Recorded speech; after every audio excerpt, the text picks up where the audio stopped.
Price lord ಪ್ರಿಯರೇ, ಕಾಯಿನ ಮತ್ತು ಅಬೇಲನ ಕಥೆಯನ್ನು ನಾವೀಗ ನೋಡಿಕೊಳ್ಳುವ. ಕಾಯಿನ ಒಬ್ಬ ವ್ಯವಸಾಯಗಾರ, ಅಬೇಲ ಒಬ್ಬ ಕುರಿಗಳನ್ನು ಕಾಯುವಂತಹ ಒಬ್ಬ ವ್ಯಕ್ತಿಯಾಗಿದ್ದ.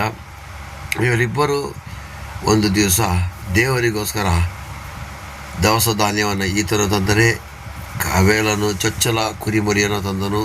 ಆದರೆ ದೇವರು ಈ ಅಬೇಲನ ಕಾಣಿಕೆಯನ್ನು ಸ್ವೀಕರಿಸಿದರು, ಕಾಯಿನನ ಕಾಣಿಕೆ ಸ್ವೀಕರಿಸಲಿಲ್ಲ. ಆ ಕಾರಣಕ್ಕೋಸ್ಕರ ಕಾಯಿನನು ಮನಗುಂದಿ ಹೋದ, ಬೇಸತ್ತು ಹೋದ. ಆದರೆ ಕಾಯಿನನಿಗೆ ತುಂಬ ಕೋಪ ಬಂತು. ಆದರೆ ಅಬೇಲನ ನಿಷ್ಠೆಯಿಂದ ಕೊಟ್ಟಂಥ ಕಾಣಿಕೆ ವಿಷಯವನ್ನು ಅರಿಯಲಿಲ್ಲ. ಕಾಯಿನನು ಕೆಲವೊಂದನ್ನು ತಂದು ಕೊಟ್ಟಂಥ ಬೈಬಲ್ನಲ್ಲಿದೆ. ಕೊನೆಗೆ ಅವನಿಗೆ ರೋಷ ತಡಿಲಿಕ್ಕಾಗಲಿಲ್ಲ.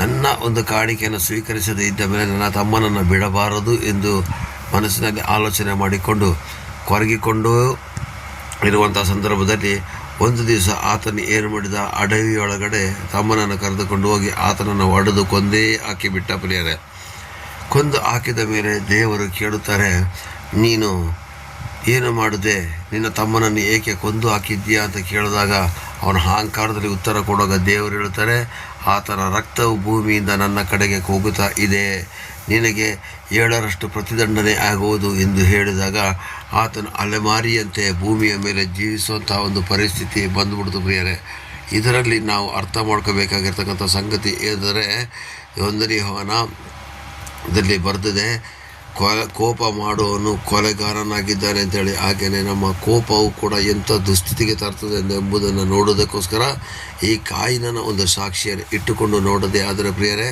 ನಮ್ಮ ಜೀವಿತದಲ್ಲಿ ನಾವು ಇನ್ನು ಮುಂದಕ್ಕೆ ಕೋಪವನ್ನು ಬಿಟ್ಟು ದೇವರ ರಾಜ್ಯವನ್ನು ಮಹಿಮೆಪಡಿಸುವ ಎಂಥ ಪರಿಸ್ಥಿತಿಯಲ್ಲೂ ಪ್ರಾರ್ಥನಾ ಪೂರ್ವಕವಾಗಿ ಇರುವ. ಆಮೇಲೆ